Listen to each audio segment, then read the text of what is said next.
Welcome. Exponential functions are one of the most important concepts in mathematics for almost anything that you care about in life, whether it's how you accumulate money or accumulate debt, whether you care about how a population grows or how a disease spreads, or pretty much most things that grow. You need to understand whether they're growing exponentially and what that means. So I wanted to kind of play a little bit with an exponential function. There's the exponential function, which is e to the x, but we're going to talk about an exponential function as one where you have a to the x, just to kind of build a little bit of what's going on with it. Okay, so an exponential function is going to look like f of x equals a to the x. We have f of x equals, so we have f of x. So the thing I'm inputting is my x, and then what I'm outputting is some kind of a to the x. And this a that you're going to see down here is called the base. So this is the base. It's just the name for it. The most common base is the number e. Okay. And so then we just kind of look at that. And let's just kind of explore and play as to what's going on with this function. Okay, so what's going on with this function?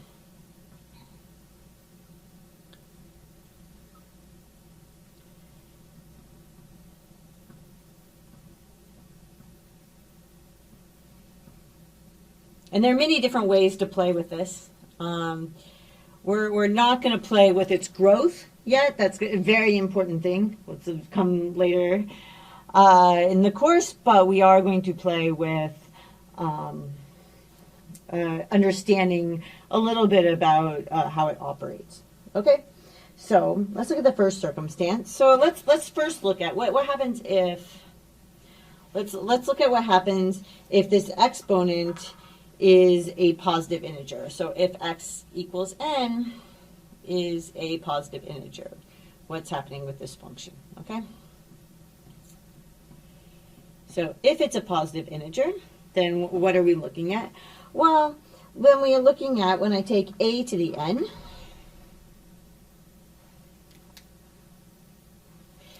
this is going to equal, right? I'm going to be multiplying a by itself n times. So a gets multiplied by itself n times.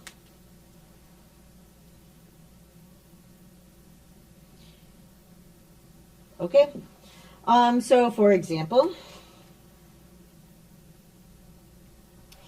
if I had 2 cubed, I'm looking at 2 times 2 times 2, 3 times, right?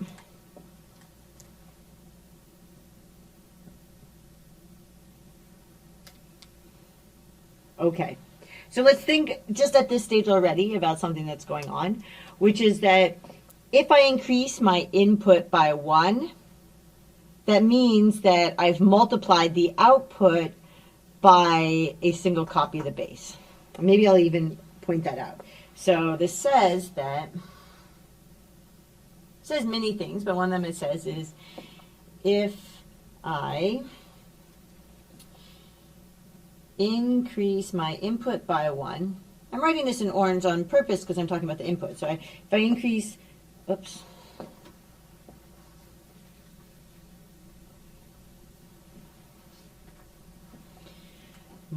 my input x by 1, right, then, right, my output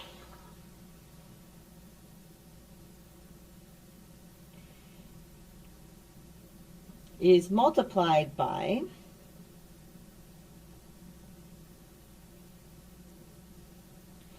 right, my output actually ends up getting multiplied, and what it gets multiplied by is my base a. Okay, so that's one thing that's you could pick up on from what happens with integers. Okay, Now, what are some like other kind of like working from here, right? I know what happens with integers, and I can move a little bit further. Okay, so that's kind of like one thing this is happening. So the next thing to kind of realize is happening is that if I take, what happens if I take my base, right, and I take it to the 0th power, right, then I get out 1 that always works, okay? So what does this tell me? This tells me that always for an exponential function, I have that f of 0 is going to equal 1. That's always going to happen for an exponential function. So for all exponential functions.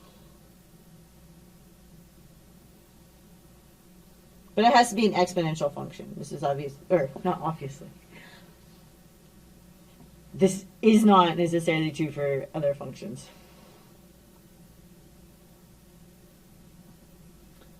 Okay.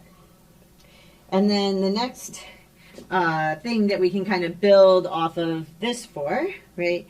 So we know that if I have, so if I take my base and I take it to a minus n power, right? Well, we actually kind of know what happens with this. This is the same thing as taking, right, 1 over a to the n, right?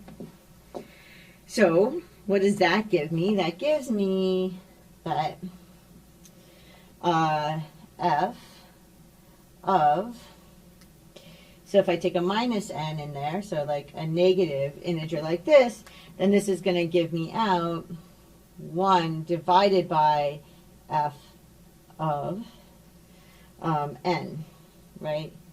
And this again works for all exponential functions. So both of these things hold for all exponential functions. And maybe I should have. So both of these hold for all exponential functions f. Okay? Both of those two things just working off of these properties. Okay. Now, so what's going to happen? So this is kind of like a warm-up.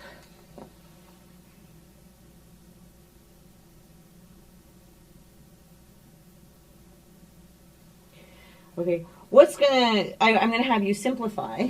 This is gonna be like, how in the world is this related? But maybe you'll see the connection, and if not, then you'll see in a moment, hopefully. Okay, so we're gonna simplify where we have, so simplify 8 to the minus 1 divided by 3 to the minus 5.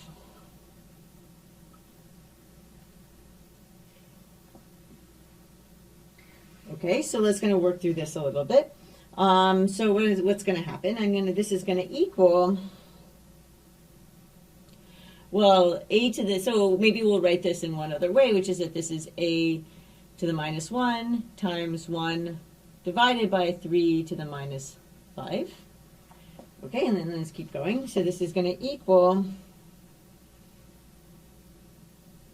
1 over 8 times 1 divided by, I know this is like a little bit funny, 1 over 3 to the 5th.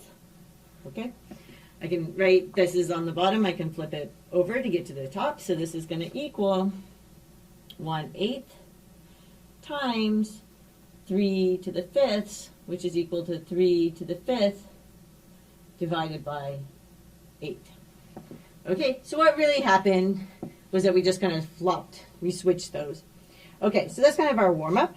And now, why did I do that warm-up, which is another circumstance. So this is kind of a, let's keep our warm-up in a box so that we don't confuse it with the other stuff we're doing, which is that if x is rational, so if, and what in the world does rational mean?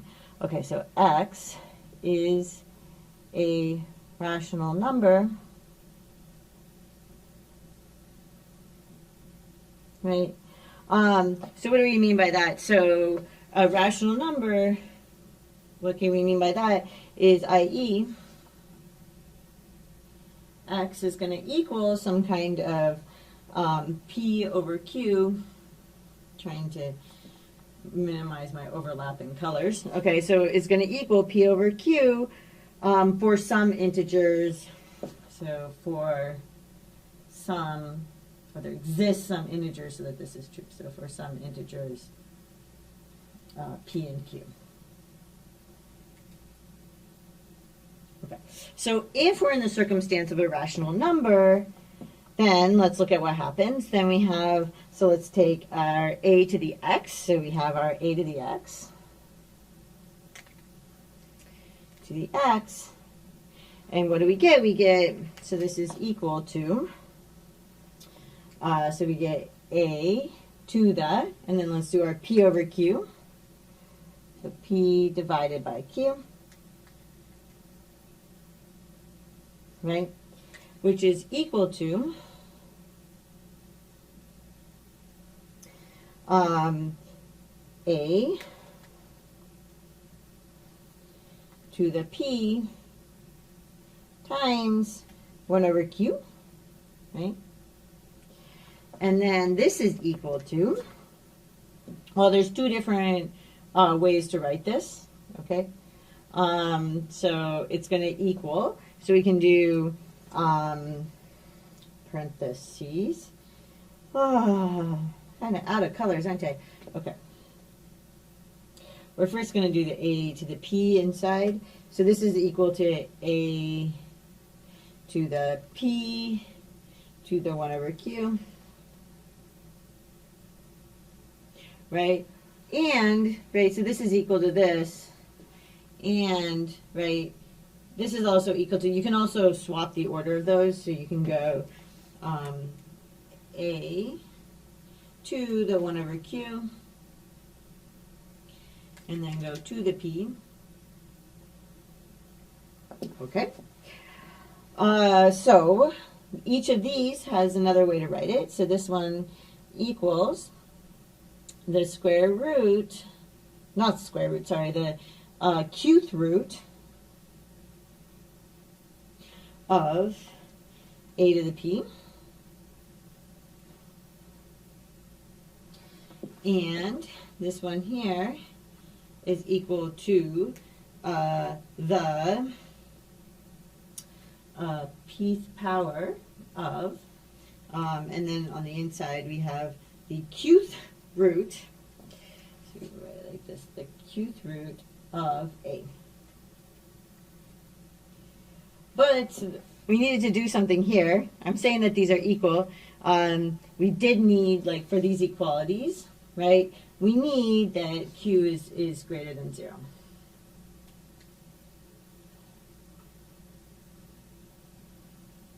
Okay. Now, what if I'm not rational like this?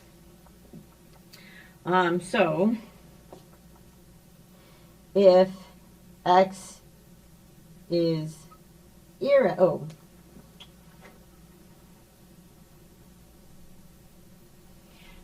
if x is what's called irrational, right, not rational,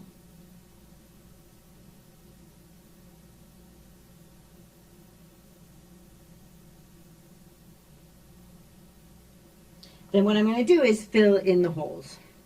So my output's going to fill in the holes.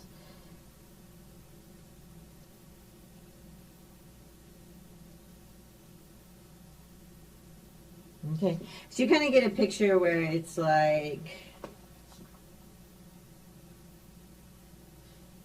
x, and we have y, right? And I'm going to look at y equals to the x. So my base of 2, and then I'm always looking at my input becomes the power x. Okay, the first thing we happen to know on here is that this is, right, we know that this is 1, right? And so what actually ends up happening here, okay, is that before it's, you know, if I'm only looking at the rational values, it's almost like a dotted line. It's like missing a whole bunch of points, and the irrationals are very close to the rationals, Okay, and so you basically, you could take limits or something like this, but the real point is that, well, if I put all the rationals, you can kind of see where it goes. Okay, so that's just giving you a little bit of kind of hands-on, getting a feel for what's going on with exponential functions. So I hope that made some sense, and I will see you in the next lecture.